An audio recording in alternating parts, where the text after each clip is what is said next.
My dear friends and professionals, I am Uday Advocate speaking. So today I select the topic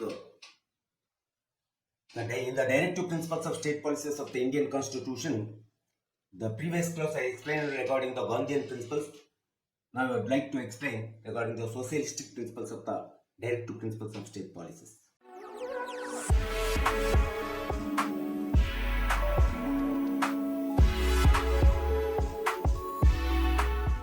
See, Article 38 to 49 of the Indian Constitution, which it has been deals as regarding the categorizing the directive principles of state policies or the kinds of the directive principles of state policies. So, the another one of the most significant kind, that is a socialistic principles of state policies.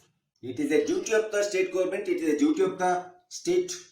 The state, either the central or state government, they shall have to protect and safeguarding the welfare of the people in all the fields, social, economic, political, educational, cultural. In all fields, it is a duty of the state. They must have to protect and safeguard the people. It is one of the most socialistic principles.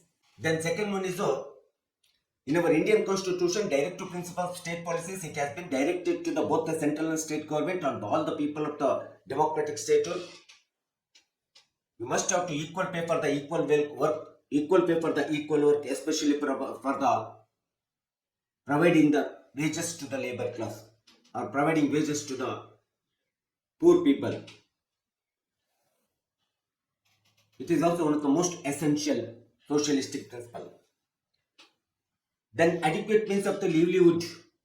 See, whatever the means of the livelihood, it is the most essential to the survivability of the human beings in the democracy. It is a duty of the state government. It has to provide the adequate means of the livelihood to all the people or to the society, especially the adequate means of the livelihood means food, shelter, clothing, education, hospitalization, sanitation. It is the most daily adequate means of the livelihood for the every human beings in the democracy. It is one of the most important direction, advisations, suggestions, or directives given by the Indian Constitution as one of the socialistic principles. Then another one of the most significant principles we have been found as a socialistic principles in our constitution. There is an equal distribution of the natural resources. The natural resources is a gift of the nature. It is the noblest gift of the God or divine. It has to be equally distributed among the people. That is, natural resources means land, light, water, air. See, land, light, water, air, it is a no one has to ownership of the property. It is only the ownership. It is the nature of the owner.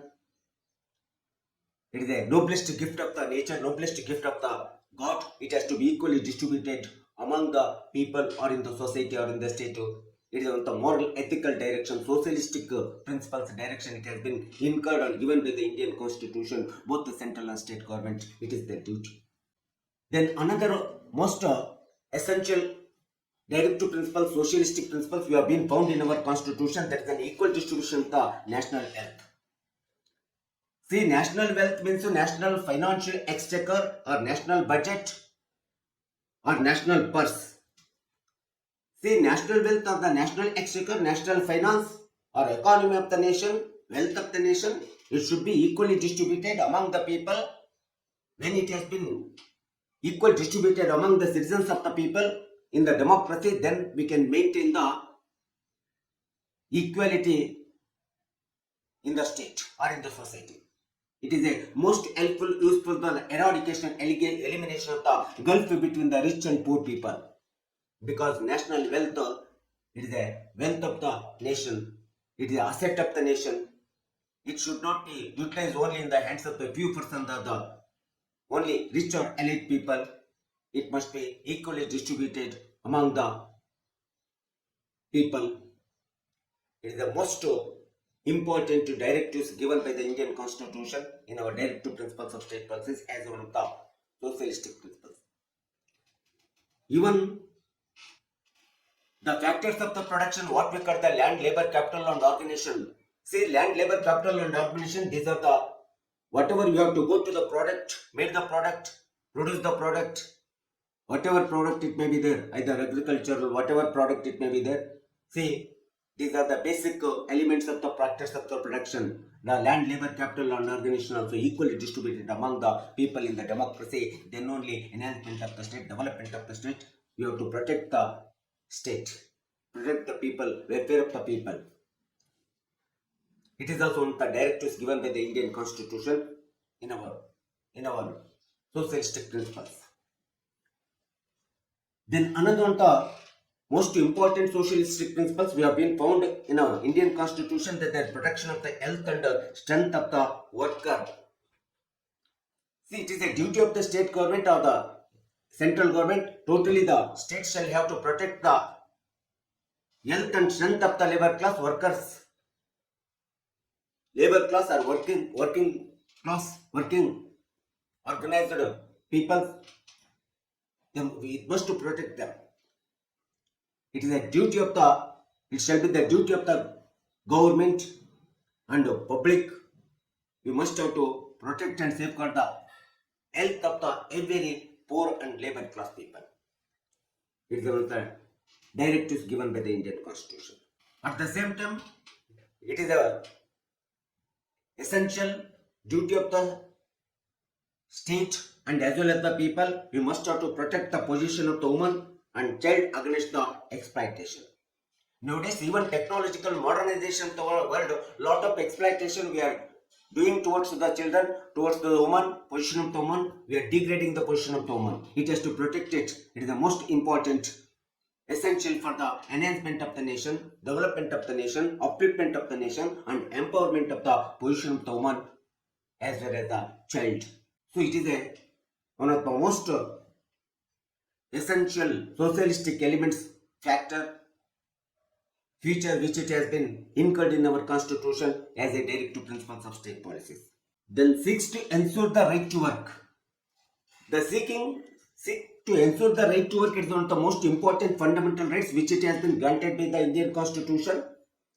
At the same time, it is one of the directive principles is directed by the Constitution to the governments and as well as to the public, like unemployment, old age, sickness, disability and other cases. So it is one of the right which it has been granted by the Indian Constitution. It has to execution, implementation, most essential for the development of the democracy, protect the welfare of the people, well-being of the people and well-interest of the people. It is a direction given by the Constitution as one of the principles of Indian Constitution. At the same time, the maintenance of the decent and standard of living every citizen of in this state, especially in the democracy. It is a basic principles of the democracy. Live happily, live to live happily.